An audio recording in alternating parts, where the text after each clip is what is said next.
বিশ্বনবীকে special surprise দেওয়ার জন্য আল্লাহ প্ল্যান করলেন। জিব্রাইল ডেকে বললেন, ও জিব্রাইল, আমার পেয়ারা নবীকে স্পেশাল সারপ্রাইজ দিব, কিন্তু এই সারপ্রাইজের গিফটটা তোমার হাত দিয়ে আমি দিতে চাই না, তুমি দিয়ে আসলে হবে না। আমার পেয়ারা নবীকে দুনিয়া থেকে টান দিয়ে আমার আরশের উপরে নিয়ে আসো। সাহিবুল মেরাজ, যেই নবীর মেরাজ হয়েছে আর কোন নবীর হয় নাই। এই মেরাজ করতে যে কত কাণ্ড, কত প্ল্যান প্রোগ্রাম আল্লাহ। টাইমের স্পিডকে আল্লাহ থামিয়ে দিলেন। মক্কা থেকে উঠিয়ে বিশ্বনবীকে এক মরুভূমিতে রাখা হলো রাতে। বললেন দোয়া করেন।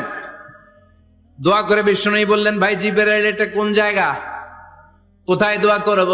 সাইয়েদনা জিব্রাইল বলেন, নবী, কিছুদিন পরে এই জায়গায় আপনি হিজরত করে আসবেন, এই জায়গার নাম ইয়াসরিব, মদিনা। দোয়া করলেন। আবার সেখান থেকে